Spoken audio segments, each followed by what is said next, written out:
બોડેલીમાં ટેકાના ભાવની મકાઈ માત્ર કાગળ પર.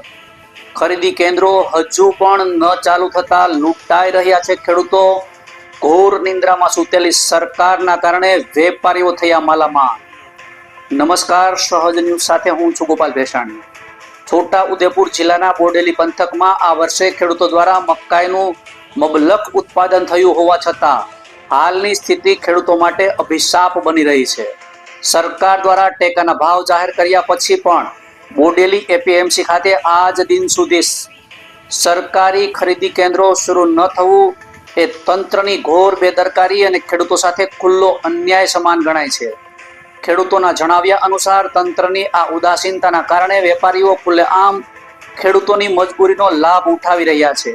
ટેકાના ભાવ કરતા ઘણો ઓછો ભાવે મકાઈ ખરીદીને ખેડૂતોના પરસેવાના દામ લૂંટી રહ્યા છે.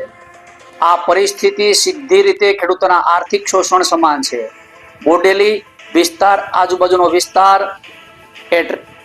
આદિવાસી વિસ્તાર હોવાથી ખેડૂતો આર્થિક મુશ્કેલીમાં મુકાઈ ગયા છે, જેને લઈને ખેડૂતોમાં ભારે રોષ ફાટી નીકળ્યો છે.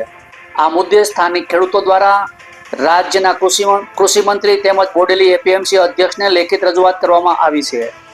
ખેડૂતોનું સ્પષ્ટ ચેતવણી આપી છે કે જો તાત્કાલિક ધોરણે ટેકાના ભાવે ખરીદી શરૂ કરવામાં નહીં આવે તો તેઓ રસ્તા પર ઉતરી ઉગ્ર આંદોલન કરશે અને તંત્રને તેની જવાબદારી યાદ કરાવશે.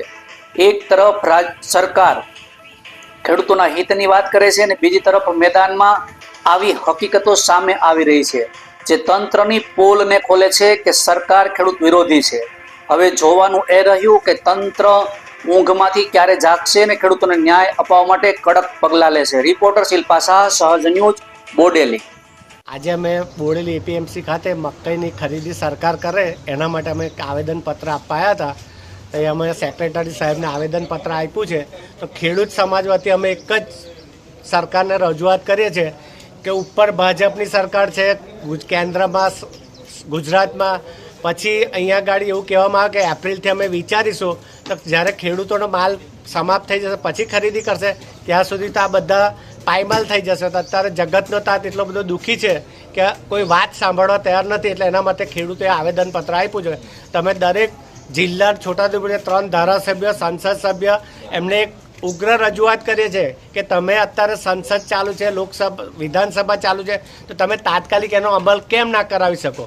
જો તમે પછી ખરીદવાના હોય તો તમે તાત્કાલિક, અત્યારે લોકોનો માલ ચાલુ થઈ ગયો. કપાસ ફેલ જવાથી લોકોએ મકાઈ કરી છે અને મકાઈ અમને નીકળવાની તૈયારીમાં છે. એટલે અત્યારે ભાવ એકદમ તળિયે બેસી ગયા છે, ખેડૂતને કશું મળે નહીં. તો આના માટે અમે ઉગ્ર રજૂઆત કરીએ છીએ કે અમારી રજૂઆત તમે સરકાર સુધી પહોંચાડો.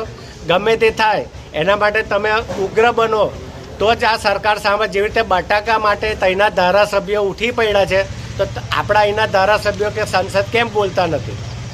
શું નામ તમારું? ગામ કયું? ગામ જબુ, ગામ મારુતિ સિરણા. ઓકે. એપીએમસી માર્કેટમાં ખેડૂતો ભેગા થયા હતા અને ખેડૂતો મકાઈના જે પોષણક્ષમ ભાવ મળતા નથી એના માટે રજૂઆત કરવા આવ્યા હતા. સરકારશ્રીએ સરકારશ્રીએ એમએસપીનો ભાવ 2200 રૂપિયા જાહેર કર્યો છે, 2400 રૂપિયા ટેકાનો ભાવ જાહેર કર્યો છે ક્વિન્ટલનો, અને બહાર માર્કેટની અંદર 1500 થી 1600 રૂપિયા માર્કેટમાં મળે છે. તો એની રજૂઆત કરવા માટે ખેડૂતો બધા ભેગા થયેલા. તો અમારા ધારાસભ્યશ્રી, સંસદ સભ્યશ્રીનો અમારે જે અત્યારે રજૂઆત કરે કે ભાઈ અંદર આગળ સરકારશ્રીને રજૂઆત કરે કે ભાઈ ટેકાના ભાવે એમએસપીને ખરીદી ટેકાના જાહેર કરે છે સરકાર, તો પછી એમએસપીની ખરીદી પ્રમાણે કેમ ખરીદી ના શકે એમ. એટલા માટે અમે રજૂઆત કરવા આજે એપીએમસી માર્કેટમાં આવ્યા હતા. શું નામ તમારું? ગામ કયું? નિમેશભાઈ સામળભાઈ, તાંદલચા. ઓકે.